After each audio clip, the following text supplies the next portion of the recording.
మామూలు వాళ్ళు కాదు, దీని వెనుక రాజకీయ పార్టీలే ఉంది.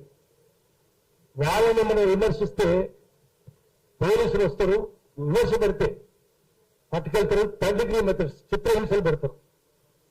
మనం చూసినాం ఆ వెంకటరెడ్డి కేవీఆర్, ఆయన అన్నమాట ఏంది, ఏదో ఛానల్లో సోషల్ మీడియాలో మామూలు మీడియాలోనే చంద్రబాబు నాయుడు దేవునితో పోల్చినారు.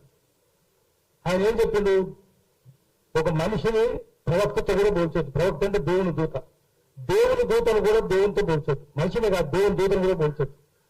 అట్లాంటప్పుడు మీరు చంద్రబాబు నాయుడు ఎట్లా పోలుస్తారు? అట్లంటే దేవుని అవమానించినట్టు అన్నాడు.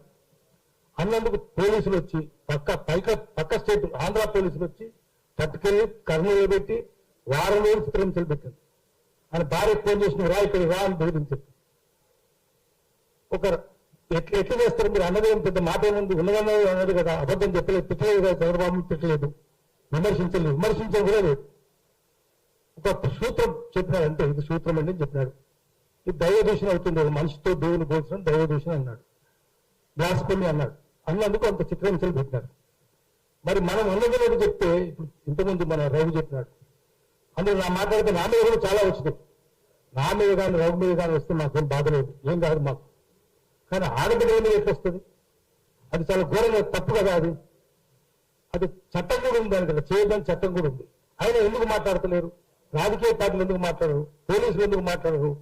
ఇవన్నీ కారణం ఏంటంటే ఈ social media, majority social media రాజకీయ పార్టీల చేతుల్లో. మనం స్వతంత్రంగా ఉన్నాం, మనం సోషల్ మీడియా, అది అన్సోషల్ మీడియా. అన్సోషల్ మీడియా వాళ్ళ చేతుల్లో ఉంది, అందుకనే వాళ్ళు ఇష్టం వచ్చినట్టు చేస్తా ఉన్నారు. పత్రికలు వాళ్ళ చేతుల్లోనే ఉంది, టీవీ మీడియా వాళ్ళ చేతుల్లోనే ఉంది, సాటిలైట్ ఛానల్ వాళ్ళ చేతుల్లోనే ఉంది, సోషల్ మీడియా కూడా వాళ్ళ చేతుల్లోనే ఉంది. So called social media, WhatsApp media. దీన్ని అన్నింటినీ తట్టుకోవాలంటే ఇంకో బాధ ఏంటంటే వాళ్ళకి పెద్ద వ్యూయర్షిప్ లేదు, మనకి ఎక్కువ వ్యూయర్షిప్ ఉంది, ఇక్కడ వాళ్ళకి ఎక్కువ వ్యూయర్షిప్ ఉంది. రఘు పెడితే అనేక కామెంట్స్ వస్తుంటాయి. కామెంట్స్ నాకు ఎప్పుడైనా చాలా వస్తున్నాయి, నేనేం బాధపడలేదు. ఏవో మాట్లాడాడు పవన్ కళ్యాణ్, కోతులు అట్లనే ఎగురుతాయి, మనకేం బాధ లేదు, కోతులనే చెప్పినాం మనం. కానీ ఆడబిడ్డ మీద చేయడం తప్పు కదా. అస్మాబీ ఆశ్రమం ఎట్లా చేస్తారు, ఉపయోగం ఎట్లా చేస్తారు, తులసి ఎట్లా చేస్తారు? అందుకని మనం ఏం చేయాలంటే అందరం ఏకం కావాలి, సంఘీభావం ఉండాలి అందరి మధ్యన. సంఘీభావం ఉంటే పోరాటాలు అవుతాయి. సోషల్ మీడియా తెలంగాణలో, ఆంధ్రలో కూడా అందరి కలిపి, తెలుగు భాష మాట్లాడే వాళ్ళందరినీ కలిపి ఒక ఉమ్మడి రాజకీయ శక్తిగా మార్చాలి. అట్లాంటి తీర్మానం చేయాలి, పెడదాం. ఎక్కడికక్కడ మీటింగ్లు కూడా పెట్టుకుంటూ పోదాము.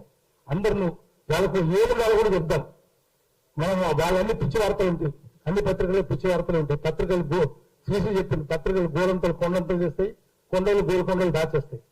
సమాజాన్ని, జనజీవితాన్ని ప్రభావితం చేసే వార్తలు సోషల్ మీడియాలోనే వస్తున్నాయి. అది వాళ్ళకి బాధ, దాంట్లో రావట్లేదు, దీంట్లో వస్తున్నాయి. అందుకని కష్టపడి చేస్తున్నారు. మనం వాళ్ళని మళ్ళీ వాళ్ళకి తగిన గుణపాఠం చెప్పాలంటే అందరం ఏకం కావాలి. ఏకమయ్యి సంఘీభావం అందరి మధ్య ఒక్కరికి ఆపద వస్తే అందరు పోవాలి అక్కడికి. ఆపద దాని సంఘభావం, సంఘీభావం అంటే ఆపద సంఘే, మీరు ఎంత ఉన్నాం, మేము ఎంత నడుస్తామని చెప్పరు. అందుకని సంఘీభావం సృష్టిద్దాము, ఒక ఐక్య సంఘటన కూడా సృష్టిద్దాము. దాని ద్వారా వాళ్ళందరూ గుణపాఠం నేర్పుదాం. నమస్కారం. Thank you. యాక్చువల్ గా ట్రోల్ ఆర్మీల బలం ఏంటంటే వాళ్ళకి ఎదురుగా ఉన్న వాళ్ళు సంఘటన